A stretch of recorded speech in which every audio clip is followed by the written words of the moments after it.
சரவண பவ, பாலும் தெளிதேனும் பாகும் பருப்பும் இவை நாளும் கலந்தனக்கு நான் தருவேன், கோலம் செய் துங்க கரிமுகத்து தூமணியே நீ எனக்கு சங்கத்தமிழ் மூன்றும் தா.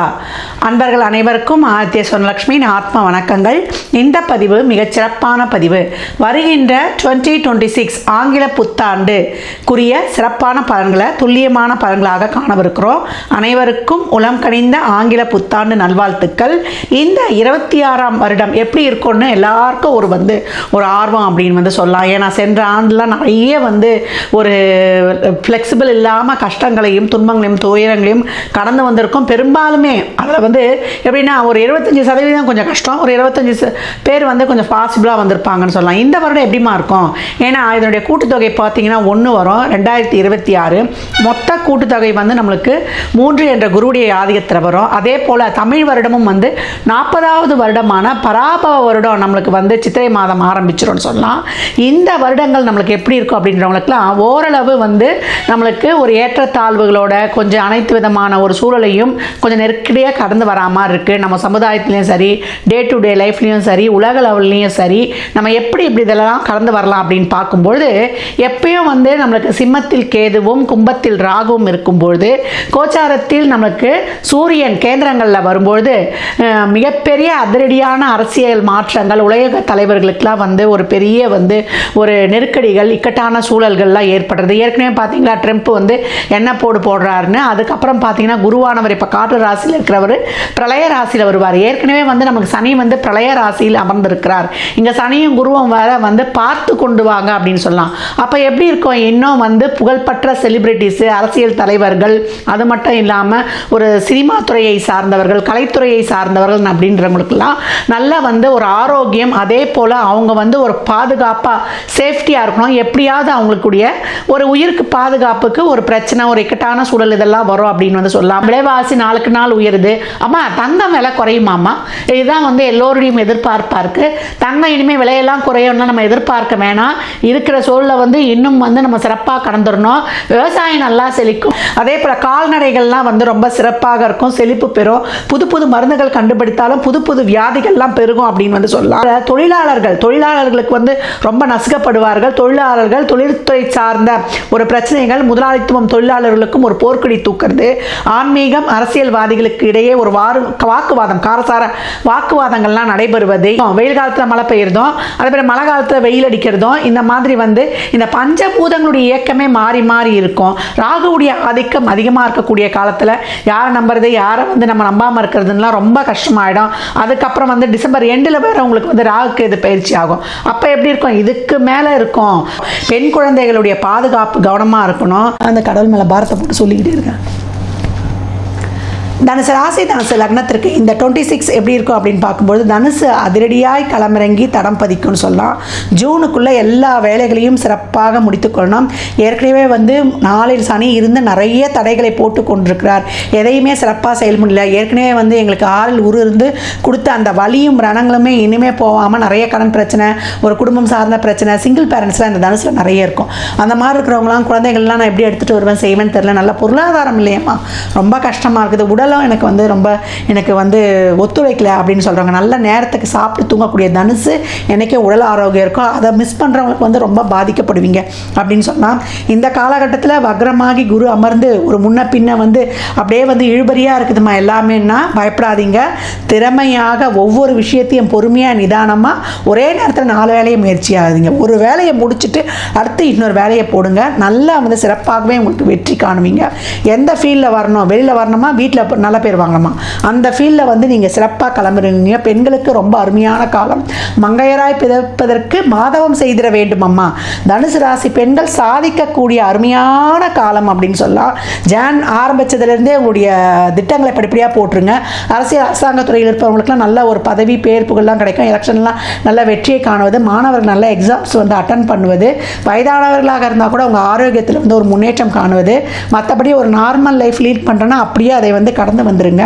கணவன் மனைவி கூடயே இருந்த அந்த பிறக்குகள் ஒரு சிலரில் அந்த லைஃப்பை வந்து முடித்துக்கொள்வது, பேசி காம்ப்ரமைஸ் பண்ணி, இல்லை நல்ல தசாபுத்தியாக இருந்தால் இணைவது, இல்லை திருமண வாழ்க்கை வந்து ஒரு சிலருக்கு நல்லா சிறப்பாக கூடுவது. ஒரு 30-32 வயசு ஆயிடுச்சு திருமணம் ஆகாதவர்களுக்கெல்லாம் இந்த ஜூனுக்குள்ளே முடித்துக்கொள்கிற அளவுக்கு ரொம்ப சிறப்பாகவே இருக்குது அப்படின்னு வந்து சொல்லலாம். இப்போ உங்களுக்கு என்னென்ன திட்டங்கள் வேணுமோ செய்யணுமோ அதற்கான முயற்சிகளை ஏற்படுத்தி நல்ல ஒரு ஸ்டாண்ட் பண்ணிடுங்க. அதை அப்படியே நம்ம எடுத்துக்கொள்ள வேண்டியது. ஜூனுக்கு 2க்கு பிறகு ராசி 8ஆம் இடத்தில் வந்து உச்சமாவார். அப்போ வம்பு வழக்கு வியாஜியங்கள் எதுலேயும் போகக்கூடாது. ஆக்கப்பூர்வமான பணிகளை மட்டும்தான் மேற்கொள்ளணும். தேவையில்லாத வேலைகளை வந்து நம்ம சிந்திக்கவோ செயல்படுத்தவோ கூடாது. விரயங்கள் அதிகப்படியாக இருக்கும். இந்த காலகட்டம் வந்து ஒரு சேரிட்டி தான தர்மத்தில் ஈடுபடுவது, கோயில்களில் உழவார பணியை செய்துட்டிங்கன்னா அசுவமேத யாகம் செய்த பலன் உங்களுக்கு கிடைச்சிடும். உழவார பணி என்பது பழமையான சிவ ஆலயங்களை மீட்டெடுக்கணும். அதுக்கு போய் நம்மளால் உயன்ற புனரமைப்பை செய்யும் பொழுது உங்களுக்கு எந்த தீங்குமே ஏற்படாது அப்படின்னு வந்து சொல்லலாம். தனுசுக்கு இந்த காலகட்டம் ஏற்படக்கூடிய விரயங்களை சுப விரயங்களாக மாற்றிக்கொள்வதற்கு நீங்கள் எப்போ வந்து சம்பளம் வந்தோன்னா ஒரு பகுதியை வந்து தான தர்மத்துக்கு எடுத்து வச்சுருங்க. எப்போவும் வியாழன் ஞாயிறு செவ்வாழை ஒரு சாப்பாடு வந்து வாங்கி கொடுத்துருங்க. இல்லை எப்போ வெளில போகிறீங்களோ ஒரு அன்னதானம் பண்ணுற மாதிரி சூழல் ஏற்படுதோ ஒரு 11 ரூபா ஒரு வாட்டர் பாட்டில் தண்ணி, எலுமிச்சங்க ஊறுகாய், ஒரு இனிப்போட ஃபுல் மீல்ஸ் வாங்கி கொடுத்துட்டிங்கன்னா உங்களுடைய கர்மா அப்படியே கேன்சலிங் ஆகிடும். உடல் ஆரோக்கியம் கவனம். பெண்களாக இருந்தால் கர்ப்பப்பை சம்மந்தப்பட்ட பிரச்சனை, ஒரு இருதய சம்மந்தப்பட்ட பிரச்சனை, அதே போல் டைஜஷன் சம்மந்தப்பட்ட பிரச்சனைகள்லாம் ரொம்ப கவனம் வேணும். பெண்களுக்கு இந்த காலகட்டம் வந்து தேவையில்லாத ஒரு கணவன் வீட்டு வழி, நம்ம அம்மா வீட்டு வழிலாம் எந்த ஒரு வாக்குவாதத்தையும் வச்சுக்கொள்ளாதீங்க. எது சொன்னாலும் சரி அப்படின்ட்டு போயிடுங்க. எந்த நேரத்தில் எந்த பிரச்சனை உருவாகும் என்றே தெரியாது. ஒரு சில பிரச்சனைகளுக்கு வந்து முற்றுப்புள்ளி வைக்கிற மாதிரி 8இல் வரக்கூடிய பிற்பகுதியில் வரக்கூடிய கேதுவும் வந்து இணைஞ்சிருவார் வருட எண்டில். அப்போ அந்த ஒரு பிரச்சனையெல்லாம் தீர்க்கிற கொள்ளக்கூடிய அளவுக்கு ஒரு சிறப்பான சூழல் ஏற்படும். இப்போ 8இல் குரு உச்சமாகும்போது உங்களுடைய விலையுயர்ந்த பொருட்கள், உங்களுடைய தங்க நகையெல்லாம் பாதுகாப்பாக வச்சுக்கணும். இல்லை தங்கத்தில் முதலீடு செய்வது, வெளியூரில் சொத்து வாங்குவது, பிரயாணங்கள், ரயில் பிரயாணங்கள், நீர்வழி பிரயாணங்கள்லாம் இந்த காலத்தில் போகக்கூடாது. மக்கி ஜம்ப்பு, இந்த ஜம்ப்பு அந்த ஜம்ப்பு, இந்த வாட்டர் தண்டர்லாம் சொல்லுவோம் இல்லையா, அந்த மாதிரி அந்த வாட்டரில் இருக்கக்கூடிய கேளிக்கை நிகழ்ச்சிகளுக்கெல்லாம் போகக்கூடாது. இரவு நேர பயணங்களில் கவனம். நம்ம நீண்ட தூர பயணம்லாம் பண்ணுறோம்ல, இந்த ஹரித்துவார் இமாலய பயணங்கள், அதெல்லாம் போகும்போது சாப்பாடு, தண்ணி, காற்று சுவாசிக்கிறதுல ரொம்ப கவனமாக இருக்கணும். மூலாதார சக்கரத்தை ஆக்டிவேட் பண்ணி அந்த லேம்ன்றது எவ்வளோ தூரம் நீங்கள் எடுக்கிறீங்களோ அந்த அளவுக்கு வந்து எடுத்து அந்த மூலாதார சக்கரத்தை ஆக்டிவேட் செஞ்சு கொடுத்தீங்கன்னா லக்னம் லக்னாதிபதி ரொம்ப ஸ்ட்ராங்காக ஆகிடுவார். அதெல்லாம் கூகுளில் தேடி பாருங்கள். அந்த 7 சக்கராஸை ஆக்டிவேட் பண்ணும்பொழுது தனுசை வந்து மிக சிறப்பாக இந்த எல்லா ஒரு சூழலையும் கடந்து வந்துடும் அப்படின்னு வந்து சொல்லலாம். இப்போ உங்களுக்கு ஜூனுக்குள்ளே சுப நிகழ்ச்சிகளில், தொழிலில் எல்லாத்துலேயும் ஒரு மாற்றங்களை செய்து கொண்டு அப்படியே அதுக்கப்புறம் இருக்கிறத வைத்து அப்படியே கடந்து வந்துடணும். பணம் கொடுக்கல் வாங்கல், வாய் வார்த்தையில், ஜாமீனில், தெரியாத அறியாத விஷயங்களை தலையிடுறது, முதலீடு நிறுவனத்தில் போடுறது, இதை விஷயங்களெல்லாம் வைத்துக் கொள்ளக்கூடாது. பெண் குழந்தைகள் இருந்தால் 4, 8, 12 தசாபுத்தி நடத்தா கவனமாக பார்த்துக்கணும். பெண்களுமே கவனமாக இருக்கணும். அது 50 வயதாக இருந்தாலும் சரி, 60 வயதாக இருந்தாலும் சரி. பெண்களுக்கு பாடையில் பழுதுன்னு ஒரு வார்த்தையே இருக்குது. எந்த சூழலுமே இப்போ அரசியல் அரசாங்க தொழிலெலாம் இருக்கிறீங்கன்னா ரொம்ப கவனமாக இருந்து கடந்து வரந்துடும். எல்லாரும் சொல்கிறதையும் நம்பி ஏமாந்து மோசம் போகக்கூடாது. நம்பி ஏமாறக்கூடிய சூழல் ஜூனுக்கு அப்புறம் ரொம்ப கவனம், அதிகவனம். இந்த சூழலில் இருந்தெல்லாம் கடந்து வருவதற்கு நீங்கள் சொல்லக்கூடிய மந்திரம் என்னன்னு கேட்டிங்கன்னா, ஓம் ஏகத்தந்த கணபதியே நமக. இதை சொல்ல சொல்ல சொல்ல நாளில் இருக்கக்கூடிய சனி உங்களை முன்னேற விடாமல் உங்களை போன உடனே ஒரு ஸ்டெப்பு பிடிச்சிருக்குது இல்லையா, ஒரு பிரச்சனை, தேவையில்லாத வம்பு வழக்கு வியாஜியங்கள் எடுத்து வந்து கொடுக்குது இல்லையா, அதையெல்லாம் வந்து ஒன்றுமே செய்யாது. அந்த பிரச்சனையெல்லாம் இன்று போய் நாளை வாங்க டாட்டா காட்டும். அந்த மாதிரி ஒரு சிறப்பான சூழல் இப்போ அமையும் அப்படின்னு வந்து சொல்லலாம். நீங்கள் வழிபடக்கூடிய அம்பாள் யாருன்னு கேட்டிங்கன்னா அருமையான அம்பாள். இந்த அம்பாளை சொல்லும்போதே என் உள்ளம் அவ்வளோ பூரிக்குது. சிறுவாச்சூர் மதுரகாளி அம்பாள். அந்த அம்மாவை வழிபடும் பொழுது அம்மா அவங்க தலைமாட்டில் வந்து அப்படியே உங்களை வந்து காத்து நிற்பாள் அப்படின்னு சொல்லலாம். அந்த சிறுவாச்சூர் மதுரகாளிக்கு ரொம்ப சிறப்புகள் இருக்குது.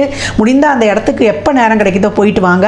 அப்படி இல்லை அந்த அம்மாவை டவுன்லோட் பண்ணி நீங்கள் செவ்வாய், வியாழன், ஞாயிறில் ஒரு இழுப்பெண்ணெய், ஒரு நல்லெண்ணெய், ஒரு நெய் தீபம் ஏற்றும் பொழுது உங்களுக்கு ஒரு பாதுகாப்பான கேடயமாக அம்மாவுடைய அனுகிரகம் இருந்து அருளாசியோடு வெற்றிகரமாக பயணிப்பீர்கள்.